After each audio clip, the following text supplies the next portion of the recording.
Hello there, everybody. This is Yazan. I'm going to be talking today about how behavior-driven product experiences can help you increase activation and improve adoption along the user journey. How are they better than forced product experiences? How behavior and reacting to the user will help you actually improve your numbers and get more people to be successful and adopting your product. Okay, awesome. So before I start talking about the benefits of behavior-driven product experiences, I think it would be a good idea to paint a picture of the user journey. To do so, let's go over some basic terminology that you're probably familiar with, and I will be referring to continuously today. First is the initial aha moment. This is the moment where a new sign-up realizes the value of your product and that it actually solves a huge pain point for them. This feeling should be so intense that it motivates them to continue with the activation process. So what is the activation process? It is the phase where a user fully engages or activates the initial set of key features in your product. And this is the first step to complete adoption, which is the end goal of the user journey. And it happens once a user becomes so engaged with the product that they reach a stage of complete adoption or activation of all the persona relevant features in your product, or even expand the use cases for it. So this is a visual representation of the user journey. As you can see, it starts with the user activation process, and this is where a user finds the initial value or the aha moment. And ideally, that will push them to the adoption phase, where you want to keep consistently triggering more ahas until a user becomes fully engaged and completely adopts the product. So how can behavior-driven product experiences help with the activation and the adoption phases? Let's first try to understand what the terms mean. A product experience is basically any type of interaction that happens inside your product. A behavior-driven experience is an experience that is triggered by a certain user behavior. For example, a user navigates to a certain view and you show them a tooltip to explain a certain element on the page, or maybe a user activates a certain feature in the product, and based on that, you show them a model that pushes for what to do next. It could also be other events such as a mouse click or certain time on the page. In short, you are basically reacting to the user. But how is that possible to do on a static UI? I mean, your UI doesn't change based on the persona or the stage that the user is currently in the journey. So that's where we introduce the product experience layer. This is basically a layer that sits on top of your product's UI and is dynamic enough to change based on specific scenarios. Many SaaS companies, however, misuse this layer. A good example of misusing this or using this in a bad way are product tours. So you see companies doing this all the time. You sign up for a product and then you get bombarded with untimely general tooltips where you keep clicking next, next, next, next. These tours feel forced, out of context, and they do so little to actually help. They are meant to help you navigate your way around, but actually doing very little to drive meaningful actions, which only means you are unlikely to drive any ahas. What I'm going to be showing you today is how to use the product experience layer to make your user onboarding and the adoption process to be all about the user. What is the use case? What drives value for them? How can they be helped, not in a forceful way, but actually when they need it, based on the context, based on the behavior and what they're doing? Using the product experience layer with context in mind is way superior to traditional methods for many reasons. It reacts to the user as opposed to forcing the user. It takes context in mind, which stage in the journey they're in, which features have they activated, what's their use case, and so on. And most importantly, it can be easily manipulated for the right situation and A/B tested to optimize the goal of the experience. Okay, so now we talked about how dynamic behavior-driven product experiences are superior and how can they help us with activation, adoption, and moving users along the journey. But how can we create them in an effective way is the most important question. To do so, we need to establish a solid framework to work with. The framework, in my opinion, consists of two main ideas or tasks. First, we need to understand how activation happens, and then we need to map an ideal user journey. If we can understand what makes users find value in the product, then we are more likely to end up with more activated users. And if we can understand which situations are making users adopt certain features, then we are definitely more likely to end up with more users adopting the product. So first, we need to understand the path to user activation, or as I like to call it, the ideal activation path. As you remember, activation is all about triggering that initial aha and making sure users see the value in your product. Our goal here is to understand how users are finding the initial value in the product.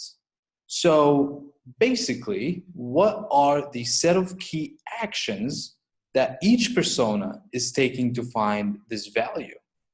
You could easily end up with multiple activation metrics for different personas or even different ways of finding that value.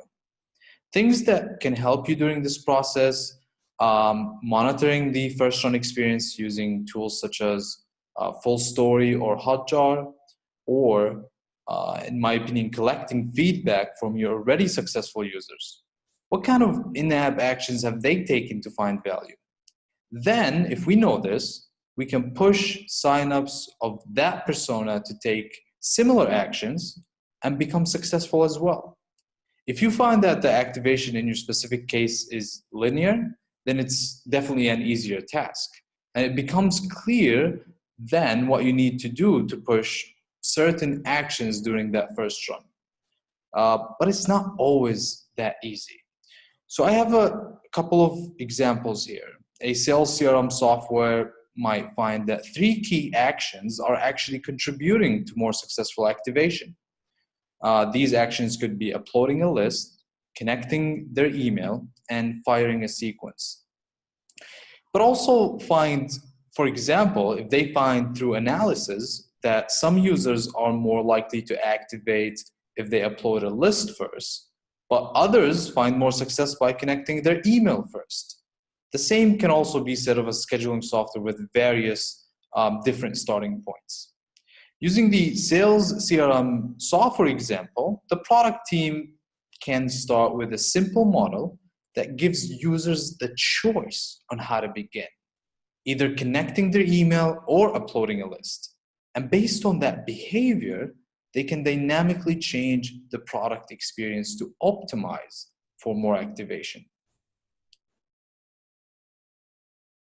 Okay, so next, let's take a look at the adoption journey.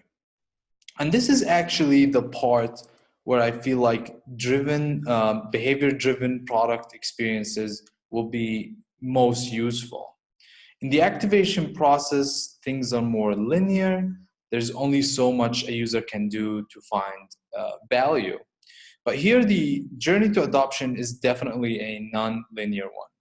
Your product can have many features, and not every user will explore them in the same way or even the same pace. So it becomes very important to push features in a subtle context-based method.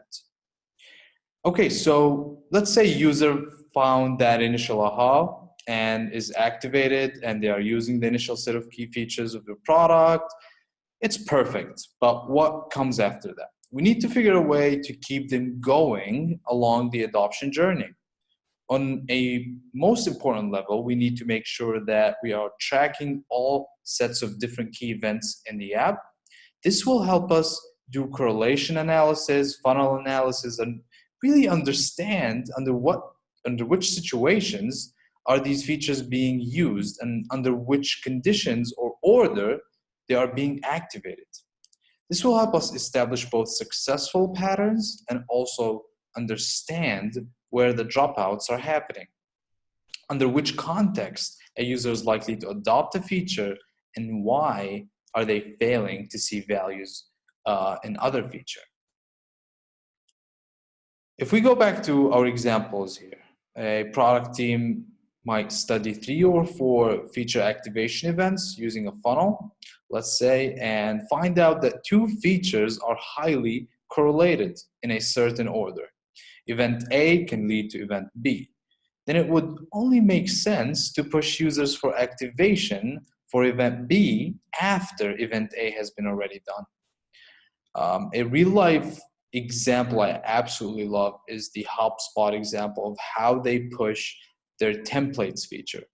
And they only push it after a user tries to copy-paste into an email body. So this model basically comes whenever you have yet to activate the templates feature, but try to copy-paste into an email body.